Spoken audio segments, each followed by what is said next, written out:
அனைவருக்கும் வணக்கம். Welcome back to திலக்ஸ்மணி யூடியூப் சேனல். இந்த பதிவில் இப்போ நம்ம என்ன பார்க்க போகிறோம்னு பார்த்தீங்கன்னா 2026 வருடத்தில் வரக்கூடிய பங்குனி உத்திர நாளில் குலதெய்வ வழிபாடு எவ்வாறு செய்ய வேண்டும், மேலும் குலதெய்வ கோயிலுக்கு சென்று வழிபாடு செய்ய முடியாதவர்கள் வீட்டில் எளிய முறையில் எவ்வாறு குலதெய்வ வழிபாடு செய்ய வேண்டும் என்றும், குலதெய்வ வழிபாடு செய்வதால் நமக்கு என்ன பலன்கள் கிடைக்கும் என்றும் இந்த பதிவில் இருக்கிறது. கண்டிப்பாக பார்த்து பயன்பெறுங்கள். நம்மளுடைய சேனலை இப்போ தான் ஃபஸ்ட் டைம் பார்க்குறீங்கன்னா கண்டிப்பாக சப்ஸ்கிரைப் பண்ணிட்டே பாருங்க. வாங்க இப்போ நம்ம வீடியோக்குள்ள போகலாம். குலம் சிறக்கவும் குடும்பம் மேன்மை பெறவும் கண்டிப்பாக குலதெய்வத்துடைய அனுக்கிரகம் நமக்கு ரொம்பவே தேவைங்க. அதனால கண்டிப்பாக எல்லாருமே குலதெய்வ வழிபாடு செய்வது ரொம்பவே அவசியம். அதுவும் இந்த பங்குனி உத்திர நாளில் குலதெய்வ வழிபாடு செய்வது ரொம்பவே விசேஷமானதுங்க. சரி, அப்பேற்பட்ட பங்குனி உத்திரம் எப்போ வருதுன்னு சொல்லி பார்த்துடலாமா? மாதத்தில் 12வது மாதமாக வரக்கூடிய பங்குனி மாதத்தில் வரக்கூடிய பௌர்ணமியும் நட்சத்திரத்தில் 12வது நட்சத்திரமான உத்திரம் நட்சத்திரமும் சேர்ந்து வரக்கூடிய நாளை தான் நம்ம பங்குனி உத்திரம் நாள் என்று நாம் கொண்டாடுகிறோம். இந்த 2026 வருடத்தில் பார்த்தீங்கன்னா உத்திரம் எப்போ வருகிறது என்று பார்த்தீங்கன்னா ஏப்ரல் 1ஆம் தேதி புதன்கிழமை அன்று வருகிறதுங்க. உத்திரம் நட்சத்திரம் எப்போ தொடங்குதுன்னு சொல்லி பார்த்தீங்கன்னா மார்ச் 31ஆம் தேதி மாலை 3:20 தொடங்கி ஏப்ரல் 1ஆம் தேதி மாலை 4:17 வரைக்கும் இருக்குதுங்க. பௌர்ணமி தேதி பார்த்தீங்கன்னா ஏப்ரல் 1ஆம் தேதி காலை 7:38 ஆரம்பித்து ஏப்ரல் 2ஆம் தேதி காலை 7:57 வரைக்கும் இருக்குதுங்க. அதனால் நமக்கு என்னைக்கு பங்குனி உத்திரம்னு சொல்லி பார்த்தீங்கன்னா ஏப்ரல் 1ஆம் தேதி புதன்கிழமை அன்று தாங்க நமக்கு பங்குனி உத்திரம். சரி, அந்நாளில் எவ்வாறு குலதெய்வ வழிபாடு செய்யலாம் என்று பார்த்துடலாமா? எல்லாருக்குமே குலதெய்வ கோயில் வீட்டின் அருகில் இருக்காதுங்க. ஒரு சிலவங்களுக்கு ரொம்ப தூரமாகவே இருக்கும்.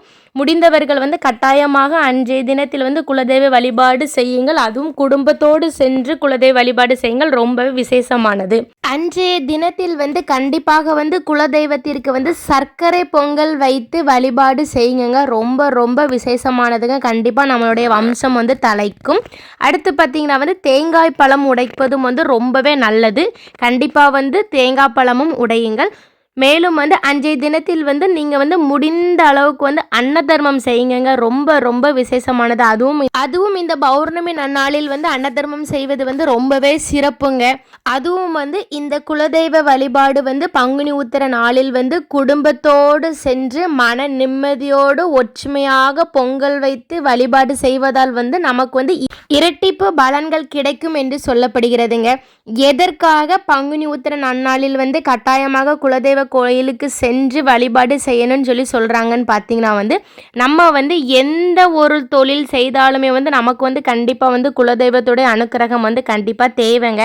அதனால் நம்மளால் அடிக்கடி குலதெய்வ கோயிலுக்கு சென்று வழிபாடு செய்ய முடியவில்லை என்றாலும் இந்த வருடத்தில் வரக்கூடிய பங்குனி உத்திர நன்னாளில் கண்டிப்பாக குலதெய்வ வழிபாடு செய்ய வேண்டும் என்று நம்மளுடைய முன்னோர்கள் அப்பமே பின்பற்றி வந்துட்டு இருக்காங்க. அவங்க பாதையில் தான் நம்மளும் பின்பற்றி வந்துட்டு இருக்கோம். அதனால் பங்குனி உத்திர நன்னாளில் குலதெய்வ வழிபாடு கட்டாயமாக செய்யுங்கள். சரி, இப்போ அடுத்து பார்த்தீங்கன்னா என்னால் குலதெய்வ கோயிலுக்கு சென்று வழிபாடு செய்ய முடியலைங்க, நான் என்ன பண்ணலாம்னு சொல்லி கேட்குறவங்க வீட்டின் பூஜை அறையில் நல்லா சுத்தப்படுத்திக்கிட்டு குலதெய்வத்திற்காக எப்பவுமே விளக்கு ஏற்றுவீங்களாங்க, அந்த விளக்கு ஏற்றி வீட்டிலேயே சுத்தபத்தமாக இனிப்பு வகைகளில் சர்க்கரை பொங்கல் செய்து வைத்து அதன் கூட ஒரு சொம்பில் தண்ணீர் வைத்து வழிபாடு செய்யுங்கள். நிச்சயமாக உங்களுக்கும் உங்களுடைய குலதெய்வத்துடைய அனுக்கிரகம் பரிபூரணமாக கிடைக்கும். ஏன்னா சந்தர்ப்ப சூழ்நிலையின் காரணமாக தான் உங்களுக்கு குலதெய்வ கோயிலுக்கு செல்ல முடியாமல் போயிருக்கலாம்.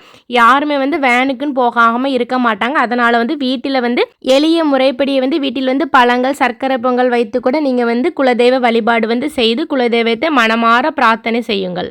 இந்த பங்குனி உத்திர நன்னாளில் குலதெய்வத்தை வழிபாடு செய்வதால் உங்களுடைய குடும்பத்தில் உள்ள அனைத்து விதமான பிரச்சனைகளும் தீரும் என்று சொல்லப்படுகிறதுங்க.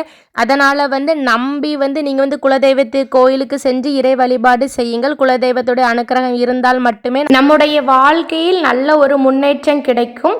ஓகே நண்பர்களே, இந்த தகவல் உங்கள் எல்லாத்துக்கும் ரொம்ப பயனுள்ளதாக இருந்திருக்குன்னு நினைக்கிறேன். இந்த வீடியோ உங்களுடைய ஃப்ரெண்ட்ஸ் அண்ட் ஃபேமிலிக்கு ஷேர் பண்ணுங்கள். நம்மளுடைய சேனலை சப்ஸ்கிரைப் செய்யுங்கள். உங்களுக்கும் உங்கள் குடும்பத்தில் உள்ள அனைவருக்கும் உங்களுடைய குலதெய்வத்துடைய அருளும் அனுக்கிரகமும் பரிபூரணமாக கிடைக்கட்டும். அடுத்து இதே மாதிரி ஒரு நல்ல பதிவில் சந்திக்கலாம். நன்றி, வணக்கம்.